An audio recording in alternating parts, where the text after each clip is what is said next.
tout le monde et bienvenue sur cette nouvelle vidéo. Je vous retrouve aujourd'hui parce qu'on est fin avril et j'ai envie de doucement préparer mon challenge Babelio. Pour rappel, c'est un challenge que je me lance moi toute seule de mon côté, qui n'existe pas vraiment. Mais chaque année, je fais en sorte de lire les lauréats du prix Babelio qui sont annoncés, je crois, au mois de juin. Le site Babelio propose sa sélection, 100 livres sélectionnés sur 10 catégories différentes. Donc cette sélection est présentée mi-mai je crois et on a 15 jours pour voter pour notre livre favori sur chaque catégorie. Il y en a 10 au total, donc 10 livres pour chaque catégorie et donc chaque année je me lance dans un petit challenge pour pouvoir lire les lauréats et faire de super découvertes. La première année j'avais lu uniquement les lauréats et l'année dernière en voyant la sélection proposée il y avait beaucoup de titres qui me tentaient donc j'avais fait en sorte de les lire pour pouvoir voter en mon âme et conscience et j'avais fait de très chouettes découvertes dont certaines qui n'avaient malheureusement pas gagné le prix dans leur catégorie et du coup j'ai envie de cette année me préparer un petit peu à l'avance puisqu'il y a certains titres qui je pense feront partie de la sélection et j'avais envie de vous les proposer, de vous les partager et de faire un peu comme un prévisionnel, une pâle prévisionnelle de mon challenge. À ma connaissance, il y a 2 critères principaux pour qu'un livre fasse partie de la sélection du prix Babelio pour chaque catégorie.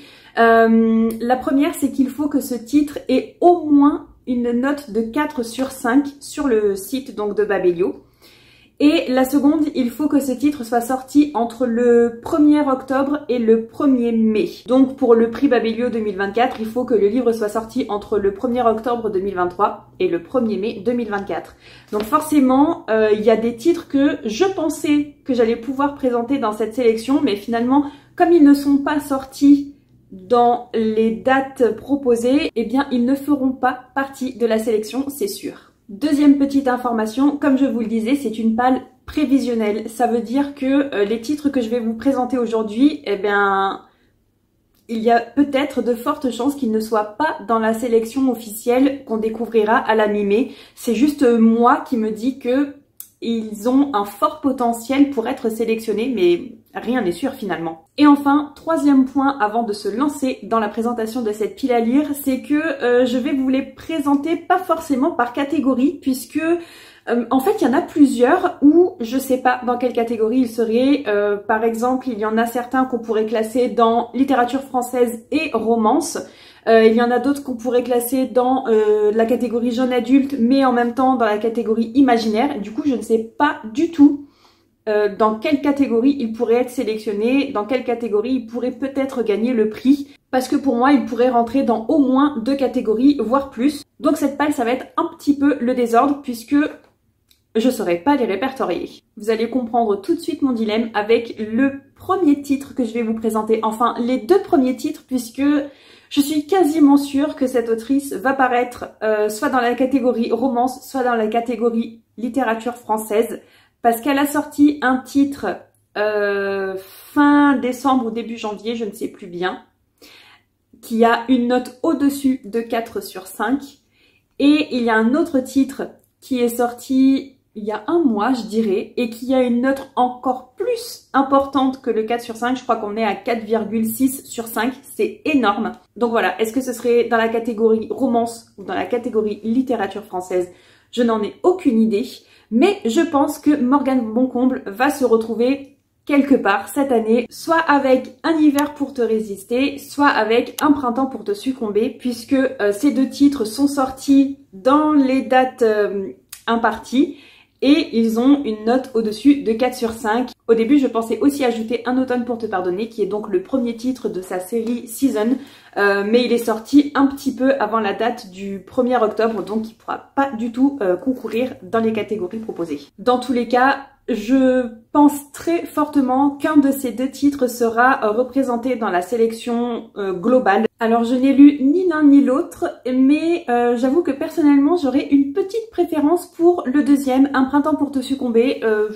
Je saurais pas trop vous dire pourquoi, mais j'ai l'impression qu'il plaît encore plus que les 2 romans précédents et donc il aurait peut-être un petit peu plus de chance de se hisser dans la sélection d'une de ces catégories et je pense aussi que j'ai un petit peu plus envie de le lire que les deux autres. Un autre titre où je suis quasiment certaine de le retrouver, très certainement dans la catégorie polar et thriller, c'est Holly de Stephen King. Et à vrai dire, c'est grâce à ce titre que j'ai eu l'idée de cette vidéo, puisque quand je l'ai vu et qu'une copine m'a dit qu'elle était en train de le lire, tout de suite je me suis dit non mais c'est sûr, celui-là on va encore le retrouver dans la sélection Babelio. Pour rappel, l'année dernière, Stephen King était dans la catégorie imaginaire avec Contes de fées que j'avais lu et que j'avais vraiment pas apprécié. C'était la première fois que je lisais du Stephen King et il y avait pas mal de choses négatives pour moi. Bref, tout ça pour vous dire que quand j'ai vu que Holly était sorti et qu'il faisait un carton, comme d'habitude, je me suis dit qu'on allait le retrouver très certainement dans la catégorie polar. Et l'idée que j'ai eue aussi avec cette palle prévisionnelle, c'est parce que Holly, en soi, on peut le lire tout seul, mais il est recommandé d'avoir lu L'Outsider, donc de Stephen King toujours, puisque le personnage principal de Holly, eh bien, on le découvre déjà dans L'Outsider. D'ailleurs, je l'ai là, puisque je l'ai emprunté à la médiathèque. Donc, dans cette pile à lire prévisionnelle, j'ajoute L'Outsider et Holly, puisque je suis quasi sûre que Holly sera dans la sélection. Un titre qui, je pense, fera partie de la catégorie non-fiction, que personnellement j'attendais impatiemment en français, puisqu'il a fait un carton en VO. Il est sorti en début d'année en français, je l'ai acheté récemment et je dois vous avouer que je l'ai déjà lu. C'est génial, Ma mère est morte de Jennette McCurdy. Pour rappel, c'est l'histoire, l'autobiographie de cette enfant star, puisqu'elle était l'une des stars de la série télé iCarly. Et c'est un témoignage passionnant à lire, mais il y a énormément de trigger warning. On y parle beaucoup de troubles de l'alimentation, de relations toxiques. C'est pas fait pour tout le monde, c'est pas à lire à n'importe quel moment, mais je pense qu'il fera partie de la catégorie, puisque il a fait un carton quand il est sorti en VO. Un petit peu moins en français, mais j'ai vu que sa note dépassait les 4,5 sur 5. Donc il y a de fortes chances qu'on le retrouve cette année dans le prix Babelio. Un autre titre qui a fait un carton à la fois en VO et en VF, je suis quasi sûre qu'on va le retrouver, mais là pour le coup je suis beaucoup moins hypée parce que c'est un titre qui ne m'intéresse pas. Mais du coup s'il gagne le prix, je le lirai quand même. C'est Fourth Wing de Rebecca Yarros. Encore un roman que je ne serais pas classé, puisqu'on pourrait le glisser dans la catégorie jeune adulte, dans la catégorie imaginaire et très certainement aussi dans la catégorie roman d'amour. Donc on verra bien. Je penche quand même plus pour jeune adulte ou imaginaire. Voilà, je vous disais, je suis pas très hypée pour le lire, mais bon, on verra bien. Hein. Pour le moment, il a une note de 4,65 sur 5. Avec 1511 notes et plus de 3500 lecteurs. C'est énorme. J'avoue que j'appréhende. Encore un titre qui a fait un carton en VO et en VF, qui a une note un petit peu moins importante. Je trouve ça assez étonnant. Il a une note de 4,02 sur 5 toujours. Avec seulement 397 notes et un petit peu plus de 1800 lecteurs, donc beaucoup moins hypé sur Babelio, ça m'étonne franchement, mais là pour le coup j'ai quand même pas mal envie de le lire. D'ailleurs je crois bien que je l'avais mis dans ma pile à lire de 2024, c'est Babel de R.F. Kuang. Et là je vous avoue que j'espère plus ou moins secrètement qu'il fera partie d'une des catégories pour me booster un petit peu plus pour le lire, le sortir de ma pile à lire. D'autant plus que je peux l'emprunter à la médiathèque facilement, donc ça me fera une excuse de plus. Ensuite, on a un titre que j'avais dans mon radar depuis avant même sa sortie. Ça m'avait pas mal intriguée. J'ai toujours pas mis la main dessus. J'ai même pas regardé s'il était à la médiathèque. Mais je pense qu'il a de fortes chances de se retrouver dans la catégorie jeune adulte. Peut-être imaginaire aussi, mais plus jeune adulte. C'est Noblesse oblige de Mai Wen Alix, je crois. Celui-ci, comme je l'ai pas beaucoup vu passer, ni sur les réseaux sociaux, ni sur YouTube, je vais vous lire le résumé. On nous dit ici, la révolution de 1789 n'ayant pas abouti, la France est dirigée par le roi Louis XXI. La monarchie autoritaire s'assure néanmoins le soutien du peuple en mettant en scène son faste et sa cour dans des émissions de télé-réalité. Noblesse oblige est la plus regardée d'entre elles. On y suit chaque année une poignée de jeunes roturières élues à qui on offre la chance de rencontrer de grands héritiers et de faire un mariage avantageux. Gabrielle, secrètement anti-royaliste, apprend qu'elle fait partie des candidates. Une occasion rêvée d'infiltrer la monarchie et de dénoncer ce qui se cache sous le vernis de la cour. Or, ce qu'elle va découvrir va bien au-delà de ce qu'elle pouvait imaginer.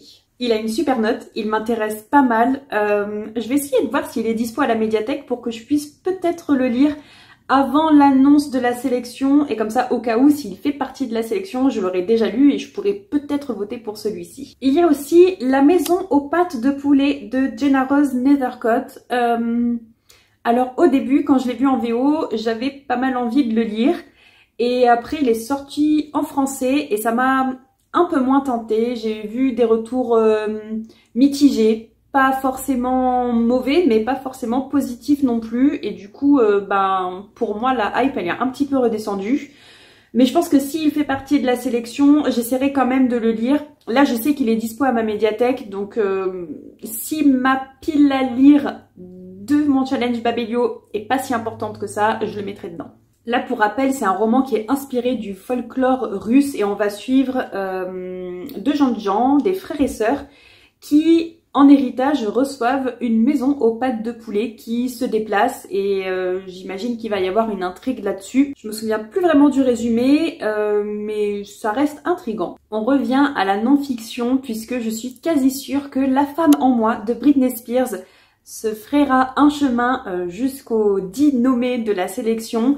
Il a une note moins importante que le livre de Jennette McCurdy. Il est moins populaire aussi, je pense. Enfin, du moins, il a beaucoup moins marqué les esprits, mais je pense qu'il y sera quand même. Je sais pas si je voterai pour ce livre.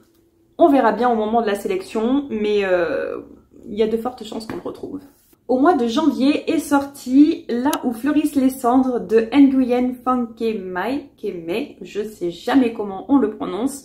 Mais ce roman, on a de fortes chances de le retrouver dans la catégorie littérature étrangère. De mémoire, c'est inspiré de faits réels ou inspiré de la vie de l'autrice ou de la famille de l'autrice. Je sais plus. J'ai pas envie de lire le résumé pour pas me spoiler si jamais il fait partie de la sélection et que je le découvre à ce moment-là. Mais je pense qu'il aura de fortes chances d'être nommé puisqu'il a une note de 4,3 sur 5. C'est énorme. Ensuite, il y a le dernier roman d'une autrice que je ne connais pas, que je n'ai jamais lu, mais que j'aimerais beaucoup découvrir. C'est La dernière allumette de Marie Varel, puisque, pour rappel, il est sorti au mois de mars et il a déjà une note de 4,65 sur 5, avec plus de 800 notes et presque 3000 lecteurs. Là aussi, c'est énorme, c'est balèze, hein, faut le dire.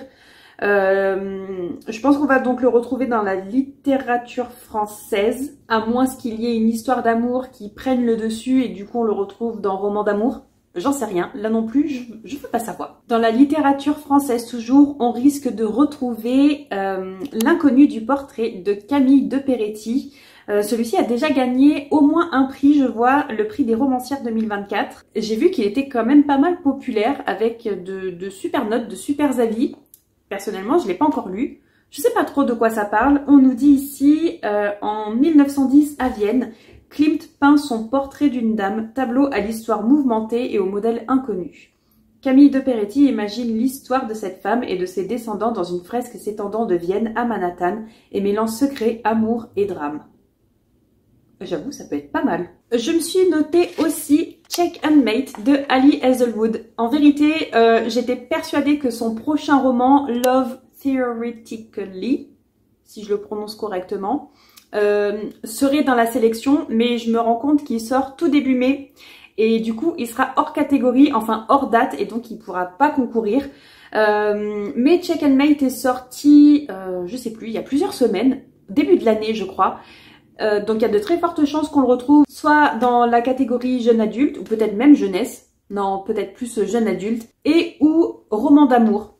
Là encore on verra bien, c'est du Ali Hazelwood, j'adore. Mais en même temps celui-ci c'est le seul que je n'ai pas lu alors qu'il est dispo en français parce que justement ça s'adresse plus à un public jeune adulte et je pense que ça va un peu moins me convenir. Par contre il y a un autre titre qui... là aussi, a de fortes chances de se retrouver dans la catégorie jeune adulte, même si j'avoue que ça m'étonne. Mais il est catégorisé en jeune adulte. Bref, on risque aussi de le retrouver dans Imaginaire. Et là, pour le coup, je suis pas du tout hypée parce que c'est un tome 3 qui est énorme. C'est genre, c'est même plus un pavé, c'est un cale-porte. Le tome 1 et le tome 2 étaient aussi des qu'elle porte. Je ne les ai pas lus parce qu'ils ne me faisaient pas envie. Vraiment, ils ne me faisaient pas envie. Et j'avoue que j'ai un peu peur. Non, j'ai beaucoup peur. J'ai beaucoup, vraiment peur qu'il se retrouve dans la sélection, voire qu'il gagne le prix de sa catégorie. C'est Crescent City de Sarah J. Maas. Ça me fait pas du tout envie.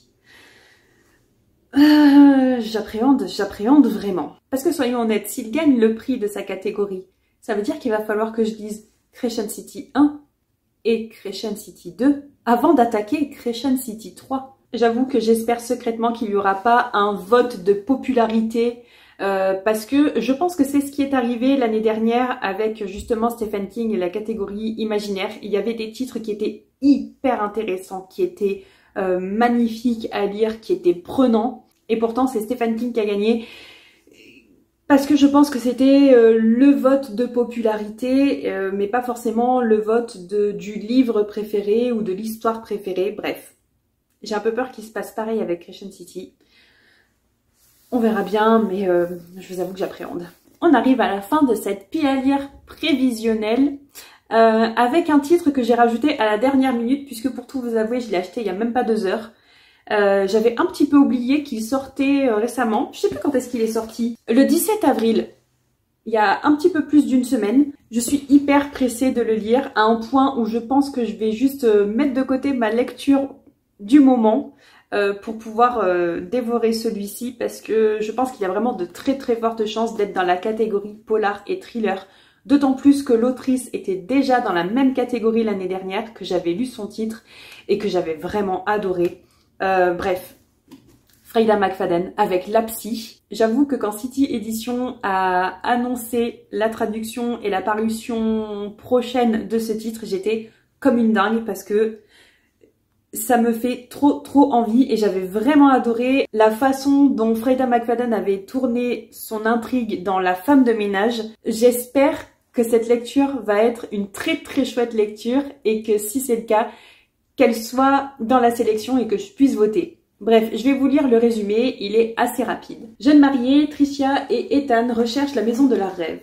Alors qu'ils visitent un manoir isolé ayant appartenu au docteur Adrienne Hale, une psychiatre renommée disparue sans laisser de traces 4 ans plus tôt, une violente tempête de neige les piège sur place. Et la maison n'a rien d'un cocon rassurant. Il y a ces empreintes de pas récentes sur le parquet, ces bruits à l'étage, comme si quelqu'un vivait là. Pire encore, Tricia découvre une pièce secrète qui renferme les enregistrements audio de chaque patient du Dr Hale. La jeune femme les écoute les uns après les autres, tard dans la nuit. La toile de mensonges ayant conduit à la disparition de la psy se dévoile lentement. Mais déterrer de vilains petits secrets est un jeu dangereux, et lorsque Tricia écoute le dernier enregistrement, il est déjà trop tard. J'ai trop hâte. Vraiment, très sincèrement, après l'édition de son montage, je l'attaque et je pense que je vais le dévorer déjà parce que c'est pas écrit très gros. J'ai l'impression qu'il y a pas mal de retranscriptions d'enregistrements comme ceci. Donc ça risque de se lire très vite. Ça risque d'être hyper prenant. Je suis trop pressée. Bref, voilà, c'en est tout de cette vidéo. J'espère qu'elle vous aura plu. N'hésitez pas à me dire ce que vous en pensez dans les commentaires, comme d'habitude. À liker la vidéo, à vous abonner à la chaîne si ce n'est pas déjà fait. Nous, on se retrouve la semaine prochaine pour une nouvelle vidéo. Et on se retrouve aussi autour de la mi-mai, je ne sais pas quand exactement, pour découvrir ensemble la réelle sélection du prix Babelio. Je ne sais pas encore si je voterai avec vous ou si je voterai toute seule dans mon coin. Je pense que ça dépendra surtout de si j'ai lu assez de livres pour pouvoir voter pour celui que j'estime être le meilleur. On verra bien. En attendant, prenez soin de vous et je vous dis bye bye!